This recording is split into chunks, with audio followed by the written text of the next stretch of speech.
Hi guys. Okay, so this is gonna be a really quick labor and delivery video. This is gonna be the labor and delivery of my son because I'm still pregnant. Don't worry. Okay, so my son. Let's see where to start. Okay, February the 5th of 2007, I had a doctor's appointment. And you know, in every single doctor's appointment, or if you don't know, every single doctor's appointment, they have you do a urine sample. They also check your blood pressure, just automatic. They always do it in every single appointment I've ever been to, and I've had 4 different doctors before. So it's something they always do. So when they checked my blood pressure, my blood pressure was really high. I never asked the number because I was kind of young then and didn't even understand the whole blood pressure numbers and what they meant and everything like that. So I never asked the number. They said it was kind of high, so they told me to rest and wait, and we would try it again. So they tried it again, and it was high again. So then again, for a third time, they're like, okay, well, we're gonna put you in a room, you're gonna rest and wait, and we're gonna see what the doctor says. So I was in the room and my mom was there with me, and she was like, we're gonna pray that everything is fine and you don't have to be induced. And I was like, what? I was like 39 weeks pregnant. I was like, I'm ready. I was actually 38 weeks and 6 days pregnant, and I was like, no, I'm ready. I'm good. We can do it now. So I was like super excited, and I was ready for everything to happen. And so the doctor comes in and she's like, we're gonna go ahead and induce you. And I was like, yes, I was so excited. So she told me go ahead and go to the hospital right now. I was like, well, I don't have any of my bags, I don't have anything, like I don't have anything with me. Can I go home? She's like, I really want you to go to the hospital right now. I was like, ew.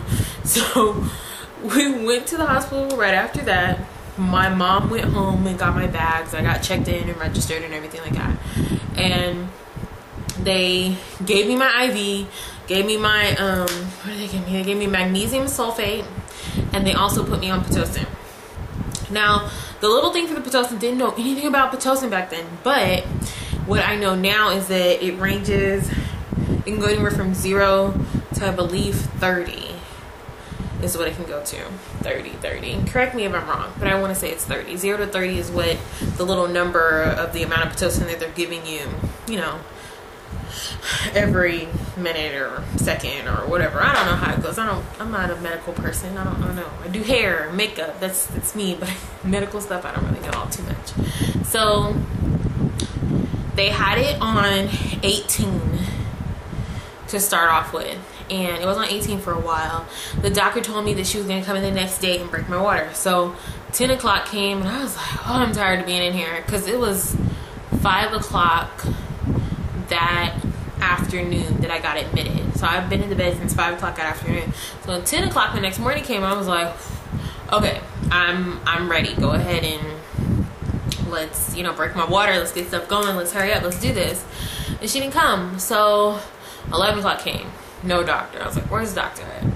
And then 12 o'clock came. No doctor. Where are you at? What's going on? What's happening? Now, mind you, this doctor that I had, like, every time I go to the doctor's office, I was at least there for 2 hours because the wait was horrible. At least 2 hours. Like, that was just how it was. Mind you, I do not have her this time either because it was just too much. So, what happened? So, 12:30 came and my water broke on its own. I was like, wait, what is that? It feels like, it really just feels like you're peeing on yourself, but you know when you're peeing, like you just don't just all of a sudden just randomly pee on yourself. So I knew it was that, and I'm weird, so I smell stuff, so I smelled it because it came from me, so whatever, that's weird. Okay, sorry, TMI or something, I don't know. So I smelled it, and it was kind of like a sweet smell, almost like cantaloupe, maybe watermelon. I'd say more like watermelon because it was more watery. Wasn't a strong smell. It just smelled like maybe like watermelon or something. And I called the nurse and I was like, I think my water broke. And she was okay, well, let me come and check. And so she went ahead and she checked it, and because they have like a little litmus test that they do or whatever. And so yeah, my water broke, so I was right. So for my water broke, and then I was like, wait, because the whole time I didn't feel any contractions at all. So I've been on Pitocin since 5 the afternoon before, and I haven't felt anything. So, but as soon as my water broke, I started feeling contractions. They weren't strong. It was just real light, and I was like, sorry. I was like, okay, I kind of feel something a little bit. And I never felt my stomach. I didn't realize that my stomach was getting tighter or anything, because I was just in monitors and everything. This was my first baby, so I didn't know all that stuff. Now I know, so it's gonna be pretty interesting to feel that stuff now. But it was just kind of like, it kind of hurt, like kind of in my hips a little bit, like my whole hip, so front and back, like it kind of hurt. It was just like a mild period, small period cramp, something that just, okay, I'm on my period, who cares, like it didn't bother me. And then the next one came, I want to say maybe 2 to 3 minutes later. I was okay, this is a little bit stronger. So after about, I did it for about 2 hours, and after 2 hours I was like, okay, we're gonna have to do something. This is too strong. They're starting to hurt. So they gave me Demerol. Demerol didn't do anything for me except make me talk like I was retarded and loopy. I was like talking like this, like I couldn't function right. Like that's really how I was talking. And that's all Demerol did. So that was really, really weird or whatever. And it was funny. And I was calling people and I was like, hello, how you doing? How you doing? It was really stupid. I know, sorry. So that's all Demerol did. So it was really, really crazy. And then after Demerol, I waited maybe another hour, and I was like, okay, I'm gonna have to get an epidural. I can't do this. I was not prepared to be natural.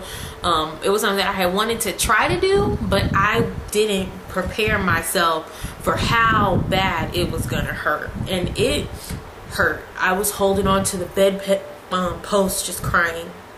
And I was just crying, tears coming down my eyes, and I was like, I can't do this. I really can't do this. There's no way I'm gonna be able to do it.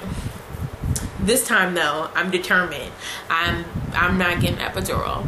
No epidural for me. So I went ahead and I got an epidural. It took maybe 20-30 minutes for them to come, and everybody says epidural hurts. I don't know what y'all are talking about, because contractions were so bad.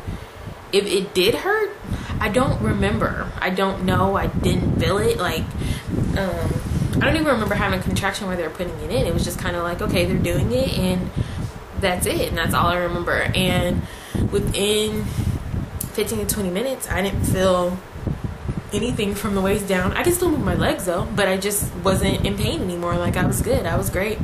Laughing, talking, having fun. And so, around, what time was it? 8 o'clock. They checked me again. So what was that for?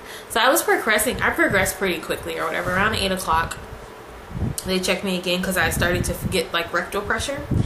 And rectal pressure is kind of like when you have to go to the bathroom. Rectal pressure is just what it sounds like.